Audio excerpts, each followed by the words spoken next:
भगवान ब्राह्मणों के संतों के शाप की पूर्ति के लिए सारे यदुवंशियों को लेकर प्रवास क्षेत्र में गए समुद्र के किनारे। वहां जाकर के उन यदुवंशी बालकों ने मदिरा पी। देखो भैया, यद्यपि यहाँ आपकी बस्ती में ऐसे कोई लोग नहीं होंगे, कोई छुट्टे मुट्टे एक आध बिरले हों तो उनकी आप लोग सुधार कर सके तो कर लीजिए, हमसे तो नहीं होगा, लेकिन कह सकते हैं, केवल बता सकते हैं, समझा सकते हैं। यदुवंश का संहार का, यदुवंश के नाश का मूल कारण साधुओं का अपमान और मदिरापान, शराब सेवन। ये मद्यपान के कारण विशेष कारण है कि यदुवंशियों का निर्मूल नाश हो गया, समूल नाश हो गया। आज आप लोग जो रह गए हैं ना, अब तो हमारे ब्रजमंडल में तो 84 कोस ब्रजमंडल में केवल 52 गांव हैं। अच्छा, आप लोगों में से बहुत से लोग नहीं जानते होंगे, जैसे 52 गांव हमारे यहाँ है ना, ऐसे ही अलीगढ़ के पास में भी हमारे यदुवंशी समाज के बहुत से गांव हैं।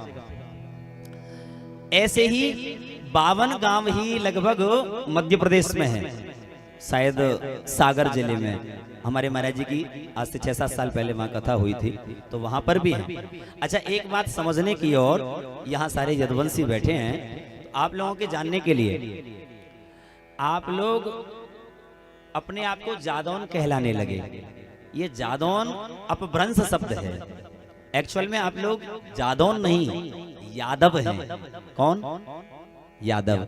लेकिन बुरा मत मानना, आजकल के समय में हमारे ये एटा मैनपुरी साइड के जो यादव लोग लगाने लगे हैं वो सब अहीर हैं। वो कोई यादव नहीं है। यादव टाइटल आप लोगों का है, उनका नहीं है। वो अहीर समाज है। अहीर मतलब गोप ग्वाल, नंद बाबा के वंश से, नंद बाबा के वंश से जो थे वो अहीर थे। और भगवान श्री कृष्ण के अर्थात वसुदेव जी के वंश से जो थे वो यदुवंशी थे। तो आप सब यदुवंशी अर्थात यादव, यादव ही यदुवंशी और यदुवंशी ही यादव। लेकिन उसी का अपभ्रंश होते होते शब्द बिगड़ते बिगड़ते जादौन बन गया। तो आप लोग जादौन तो लिखने लगे, लेकिन यादव शब्द को भूल गए और उसी का फायदा उठा करके अहीरों ने यादव टाइटल ले लिया। और देखो, आप लोगों को शायद पता न हो, पिछले 20-25 सालों से कोर्ट में केस चल रहा है अहीरों का, और आपके यदुवंशी समाज का केस चल रहा है, शायद हाई कोर्ट में या सुप्रीम कोर्ट में। और वो यादव, वो अपने आप को यादव कहने पे तो ले बोले हम असली यादव हैं। और आपके समाज के भी कुछ लोग हैं, हमारे गांव के महावीर सिंह मास्टर जी एक दिन आए भी थे, वो भी प्रयासरत हैं। और अलीगढ़ के क्षेत्र के बहुत से जो यदुवंशी गांव हैं, वहाँ के बहुत लोग, विद्वान लोग, वो भी प्रयासरत हैं। तो कहने का तात्पर्य इतना सा है कि ये यादव टाइटल आपका है, उसे छोड़ो मत, गर्व से कहो और बड़े प्रसन्नता से कहो। यादव अहीर नहीं है, यादव आप हैं। जो यदु के समाज से हैं, यदु के वंश से, वो सब यादव हैं। इसलिए केवल अपने आप को, सत्यनारायण की कथा में एक वो कीर्तन करते हैं ना, जय जय राधे कृष्ण राधे गोविंद, जादवपति जादव राय। अभी कुछ दिन पहले बिसम्बरी में कथा करने गए थे, तो हमारे साथ में भी 1-2 मूर्ति रहते हैं यदुवंशी। तो वो माइक लेकर के बैठे, हम बोलते यादवपति यादव राय, सही शब्द यही है उसमें भी, यादवपति यादव राय। तो वो लड़का जानबूझ करके माइक में, नहीं, जादवपति जादव राय। अब हमें बार बार कहना पड़ता है, मूर्ख, जादव और यादव में अंतर नहीं है। अरे अपने आप को समझो, यादव ही अपभ्रंश होकर के जादव बना है। ये मत सोचो कि हम जादव हैं, जादव नहीं, हम यादव हैं। गर्व से कहो हम यादव हैं। बोलिए भक्तवत्सल भगवान की जय। प्रवास क्षेत्र में उन यदुवंशी बालकों ने मदिरा पी, बुद्धि भ्रष्ट हो गई, आपस में लड़ने झगड़ने लगे। और ऐसे लड़े झगड़े भैया, आपस में ही गुत्थम गुत्था शुरू हो गई। वही मूसल से उत्पन्न जो घास, वही उखाड़ उखाड़ के एक दूसरे पे मारने लग गए। और सबके सब गोविंदाय नमो नमः। सारे यदुवंश को वहां संहार। दाऊजी महाराज सशरीर समुद्र में प्रवेश कर गए और अपने शेषावतार को प्राप्त किए। भगवान श्री कृष्ण भी अपने धाम को जाने को तैयार, एक वृक्ष के नीचे विराजे हैं विश्राम अवस्था में। एक बहेलिया आयो, वाने बाण मार्यो, भगवान के चरण में लग्यो है। भगवान के मुख से आह निकली, दौड़ के आयो है। आए के देखो, अरे ये तो द्वारिकाधीश श्री कृष्ण हैं। उसने एक पशु जान करके, हिरण जान करके बाण मारा, लेकिन देखा तो भगवान श्री कृष्ण, क्षमा मांगी, प्रभु मुझे क्षमा कर दीजिए, गलती से अपराध हो गया। भगवान कहते, माँ भैर्जरे तुम उत्तिष्ठ काम एष कृतो हि में अरे बहेलिया, तुमने जानबूझ के ये बाण नहीं मारा, मेरी इच्छा थी इसलिए बाण मारा है। जाओ तुम खड़े हो जाओ और स्वर्ग का आनंद उपभोग करो, जाओ तुम स्वर्ग में जाओ। बाण मारने वाले बहेलिया को भी स्वर्ग में भेज दिया। फिर से वही बात, ऐसो को उदार जगमाही, बिनु सेवा जो द्रवय दीन पर कृष्ण सरिस को नहीं।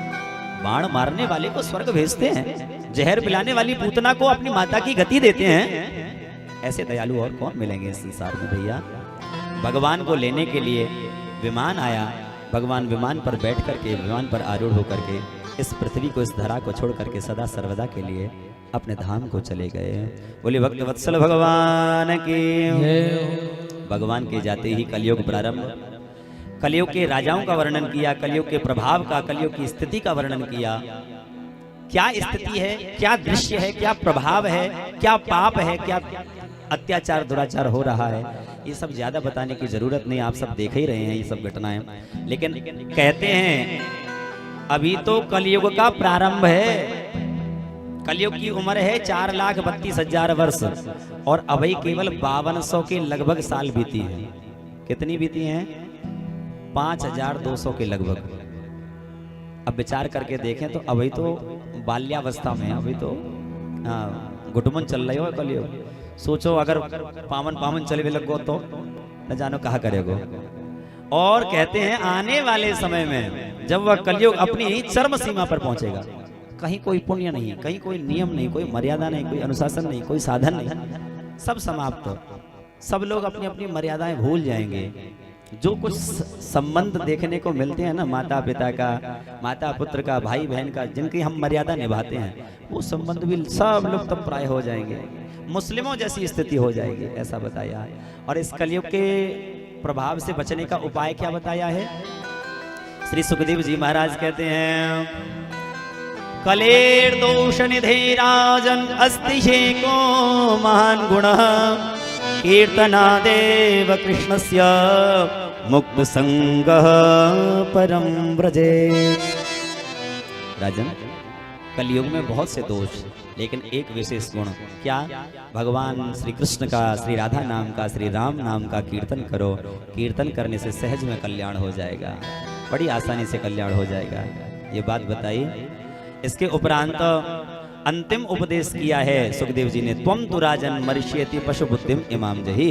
राजन, तुम मरने वाले हो, इस प्रकार की पशु बुद्धि को त्याग दो। तुम एक शुद्ध बुद्ध मुक्त आत्मा हो और आत्मा कभी मरती नहीं, मरता शरीर है। ये बात समझा करके अंतिम उपदेश करके सुखदेव जी चले गए। उनके शरीर में से प्राण ज्योति निकली, भगवान के चरणों में विलीन हो गई, शरीर मात्र रह गया। तक्षक सर्प आया, परीक्षित के शरीर को डसा, शरीर पतन हो गया। परीक्षित के पुत्र हैं जन्मेजय। जन्मेजय ने सर्पों से बदला लेने के लिए सर्प यज्ञ किया, सर्पों की आहुति देने लगे, बहुत से सर्पों को मार दिया। तक्षक डर के मारे इंद्र के सिंहासन से जाके लिपटा, ब्राह्मणों से आज्ञा देकर के ऐसे मंत्र बुलवाए कि इंद्र के सिंहासन समेत तक्षक जल करके भस्म हो जाए। ब्राह्मणों ने मंत्र बोले, इंद्र का सिंहासन उखड़ करके आया। इंद्र घबरा गया, आज तो मेरे भी प्राण गए।